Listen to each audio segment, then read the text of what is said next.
This really is part of a commitment that we have made to the people of Tobago to bring true democracy to the governance of Tobago between elections. That is a commitment that we have made, and we are going to ensure that we, in fact, achieve that objective. And the only way that you can get true democracy is if you're able to get genuine people involvement. And you can only get people involvement if people have information, if people are allowed to participate, if people are allowed to be part of the governance process, meaning that they could advise. We did not come here to boast, but we came here to share information. And you know, sometimes when you do not have crisis, people feel that nothing is happening. We in this administration operate on the premise that it is much better management if you avert crisis rather than you manage crisis. And therefore, we spend a lot of time averting crises rather than managing crisis.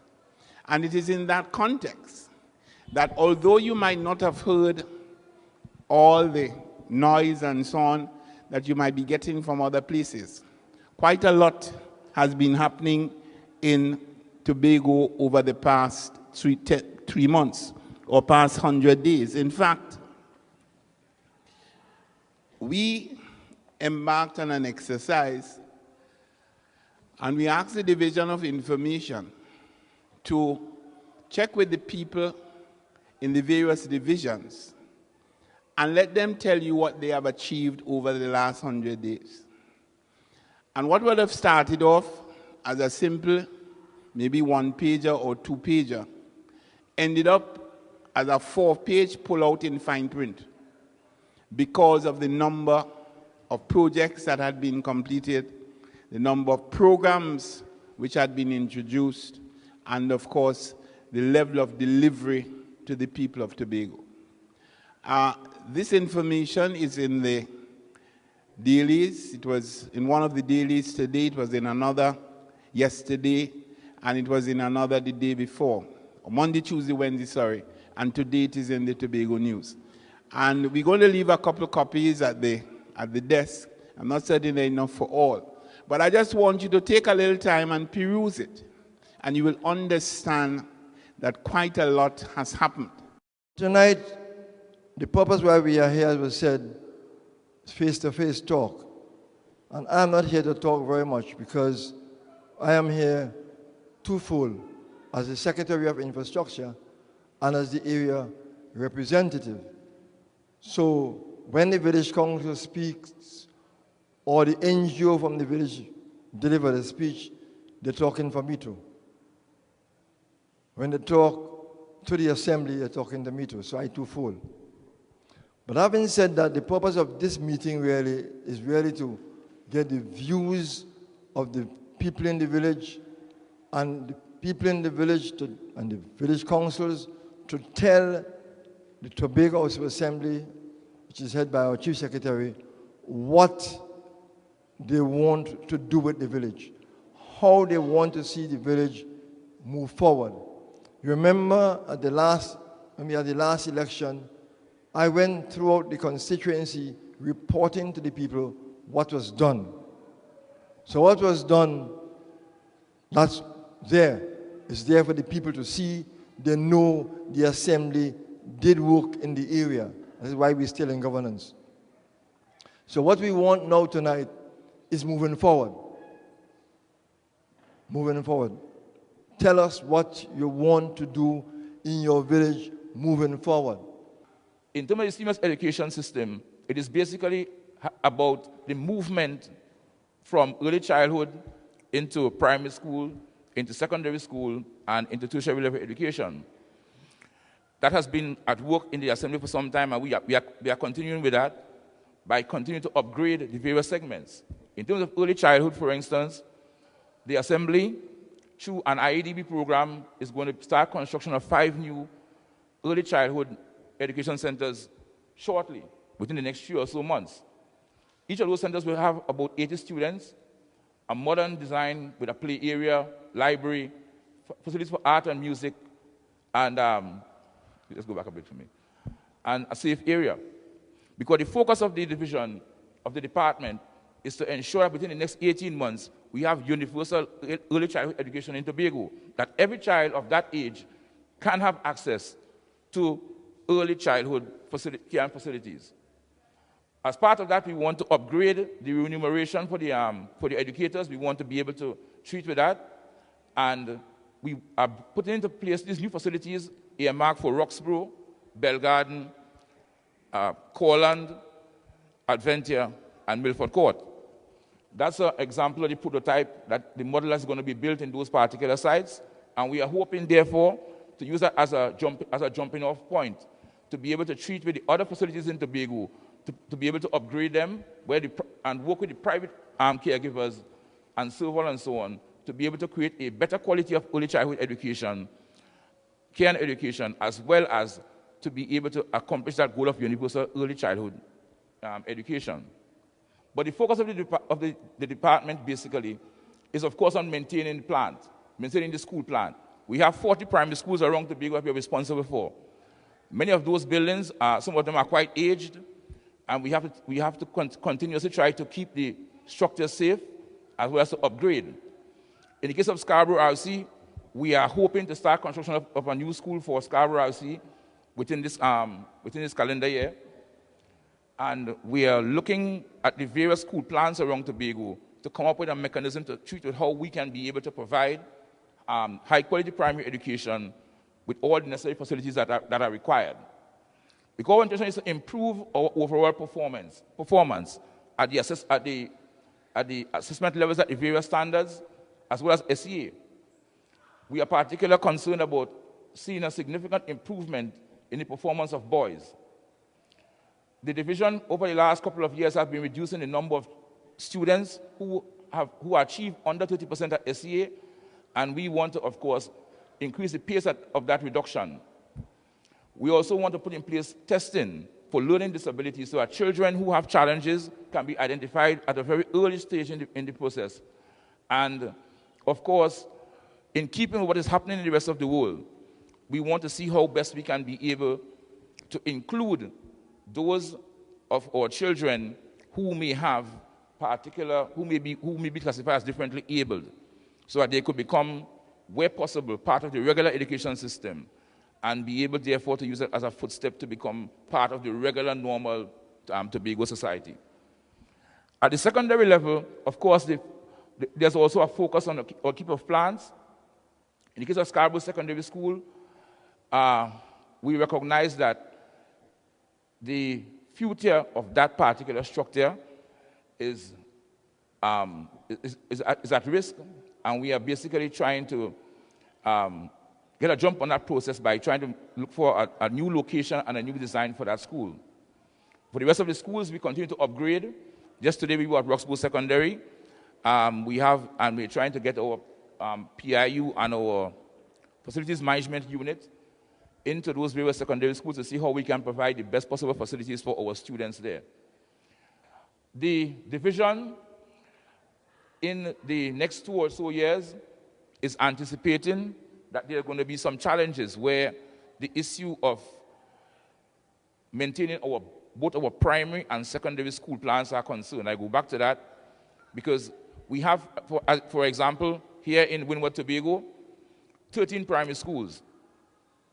And today, those 13 primary schools, there were just about 160 students who did SEA.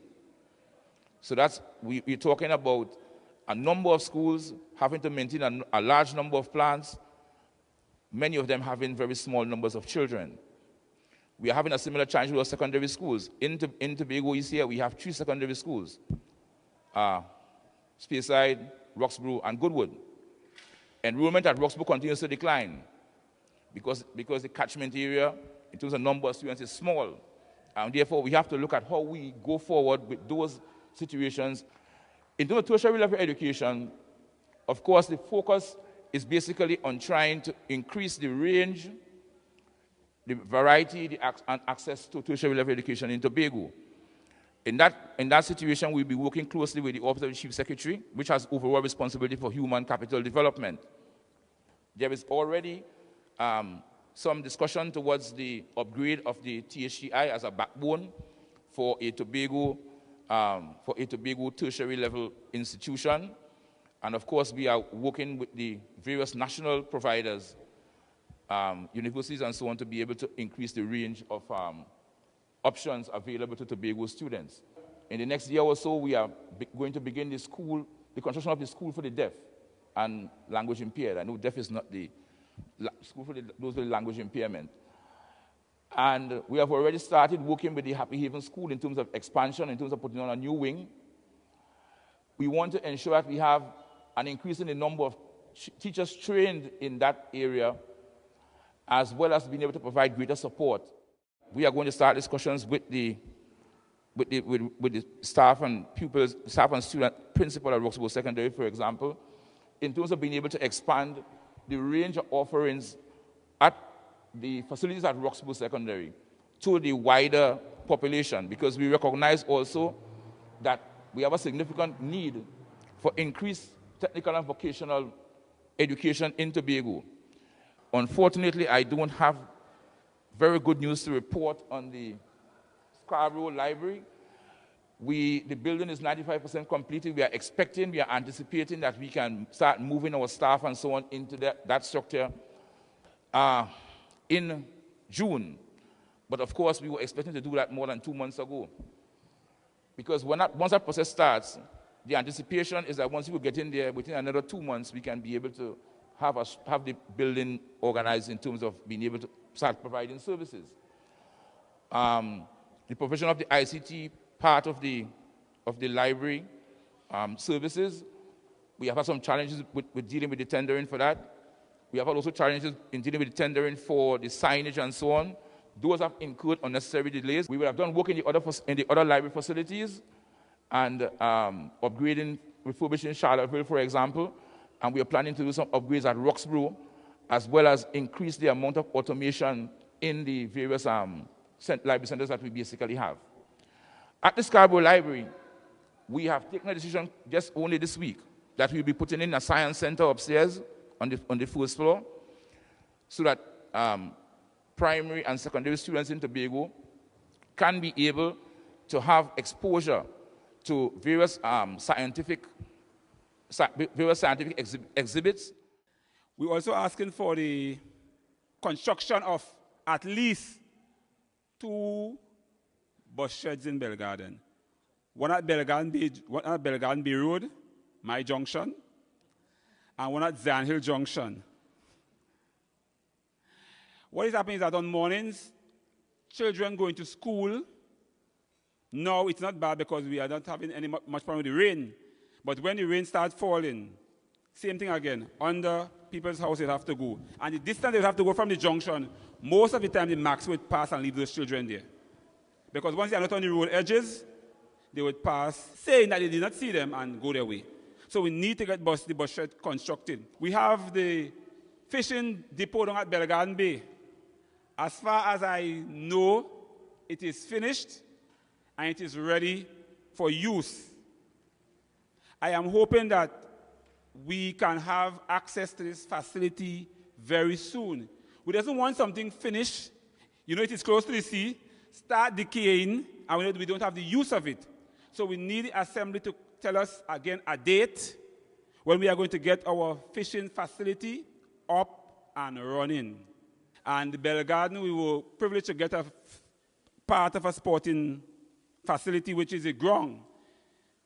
A field was constructed, luckily, opposite my house.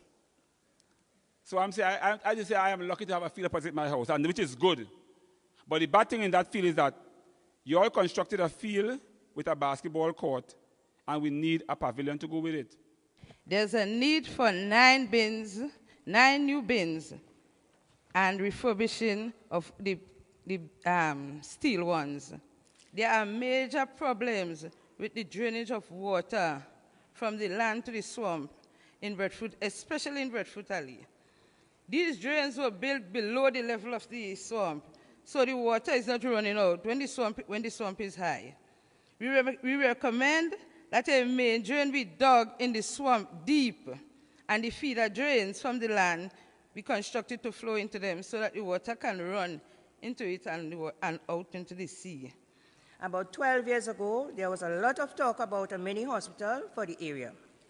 A site was located for its position on Roxborough, Bloody Bay Road, and to date, nothing has happened. At the same time, we were advocating the reopening of the Roxborough Health Center, which was closed for a number of years. Our slogan was primary health care first. Thanks. Our request was eventually delivered, and our community people are now enjoying some level of comfort in their own space. The Roxborough community would greatly appreciate the introduction of the emergency ambulance service in the community. We believe that the introduction of this service may save some lives. The Sid Gray Complex.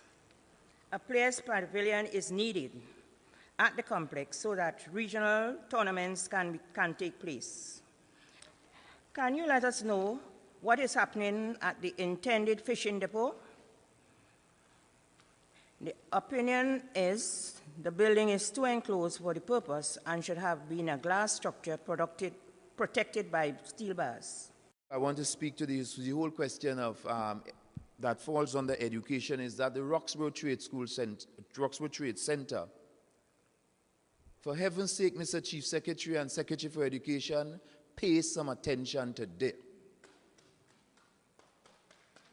I think that with all we're doing, I've said it and I've said it loud and I've said it to education and they know, Dr. Bob and his team know, that we need some attention there.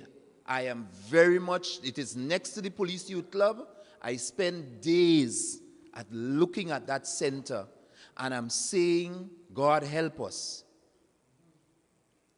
We need to see, it's not just about having a center and having facilities there. If we do not have a curriculum that is designed to ensure learning takes place, I just see boys getting up and walking out and going through cocoa, coming back and whatnot on the other, and who can talk to them? It need attention up there. As an educator, I felt quite represented. However, you would have raised a concern that dealt with 168 students doing the SEA, 13 schools in Tobago East, and dwindling populations. I think that my suggestion is that we need to have some focus and some research as to why we are having those dwindling populations. In those primary schools, when primary schools like the one that I managed bursting at the seams. It has to do with issues of internal migration. It has to do with issues of centralization in terms of work, and therefore we need to, when we look at the fact that we have to maintain 13 buildings with so little population there, that we don't only look at it in that context of the dollar signs. Mr. Dion Isaac, the Assistant Secretary in the Office of the Chief Secretary, is responsible for taking all the information and then passing on this information to the respective secretaries who are supposed to report back so that we can report to the community councils. So basically, we are making a commitment, and all the secretary and assistant secretaries who are here will know the role that they have to play to ensure that that commitment is met. That within a month, you will get a report from us on the issues raised and an update on the issues. I would like to comment on one item, and that's the swamp at Bedford Alley, and to let the residents know that things are being put in place. Soon the contractor is coming in to dredge the swamp, to clean the swamp, also take out all the grass, and to have the water flowing, as was mentioned, so that you will have the backing up of the water would not take place in the area. Right now the swamp is silted up and the water is not flowing properly. And it was only today we discussed with the members of the board of the Tobago Regional Health Authority, because we were commenting on the Roxborough service, looking at developing the service to a district service coming out of the Charlottesville discussion. I'm very happy to see my administrator here and members of the Tobago Regional Health Authority here with us, and to say that Roxborough will have the service, the district service. At this time, Roxborough is enjoying the enhanced program where we have the doctors there in the program at Roxborough. The infrastructure division under your Mr. Sandy has already handed over the building for the expansion of the service, and we are working at a pace to treat with that. In terms of garbage collection, in Tobago as a whole, we had our meeting today, my administrator and the team, as we look at increasing the service in terms of garbage collection in Tobago. Actually, a team is just returning from St. Lucia, and that exposure is impacting on the scope of works that would allow us to bring on board the garbage collectors. So we are looking at providing services for each district so that each electoral district would have its provider and the service. And something that they added to their scope is that each contractor has to provide bins as part of their contractual responsibility. As it relates to the fishing facilities at Belgarden and Roxborough, we would have had some pains in ensuring that we get those facilities constructed. However, there would be challenges. There are some beautiful facilities, and I strongly, as secretary, strongly believe that the people of the various areas should be utilizing the facilities at the earliest possible time. However, there is a situation at Belgarden. The structure is completed. We are putting the cold storage systems. However, there was a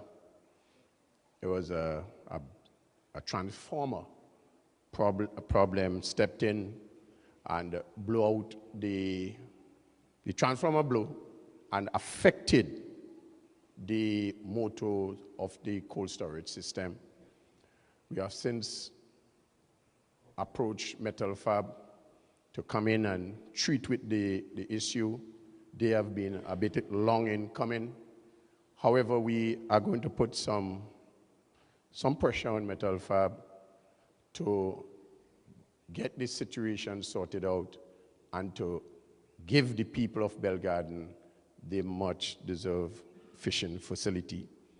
At Roxborough, the mention was made of the size of the facility. However, there is some space constraints, and we worked with the space that was available. The situation is that area the structure is completed. There were some problems again with T&Tech and the electricity systems going to the facility. We would have contacted T&Tech, and the situation is still languishing, but we need to put some more pressure on T&Tech to have the situation dealt with. We expect that to open maybe in the next month or so. With regards to having a pavilion built in at the field, at the ground in Belgarden, I honestly don't foresee that happening before 2014. The sports division have some projects that are in progress, and I'd like to complete those projects before I enter any other new projects.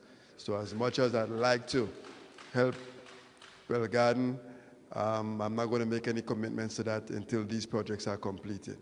The same applies to Ms. Caruth in Roxborough regarding the Sid Gray complex. Again, I would like, however, not until the outstanding projects have been completed under the sports division will I commit to anything further than that. However, Ms. Trotman, I think I can go out on a limb and say we can repair, if not replace, the fence at the little playing field that you have outside there. I think we can commit to that. Within the year, within 6 months, that will be done. I want to thank you all very much. Let me tell you one of the things about which I am very heartened. It's now 10:05, and we started here at about maybe 7:15. And 95% of the people who are here are still here. And that says something about all of us and our commitment. That the professionals who are here are committed, the secretaries and assistant secretaries are committed, but more importantly, the people of the communities are sufficiently committed to sit here and listen and participate and, of course, contribute to the process. I want to indicate to you that this is an ongoing process. We're going to be doing this in every community for the next 4 years. And as I said, the communication will continue when the various community councils get back the reports. We have a public interest desk. Before I leave, I will ask Mr. Isaac, as soon as I'm finished, to give you the contact information for the public information desk or the public interest desk, where you can contact us by fax, by email, Facebook. It's on there, right? Okay. So you see, he's one up on me. All right? But the whole thing about it is collaboration and communication between us and you. You have to understand that we are partners in this process. We spoke before the election about being servant leaders. We walk in the talk now.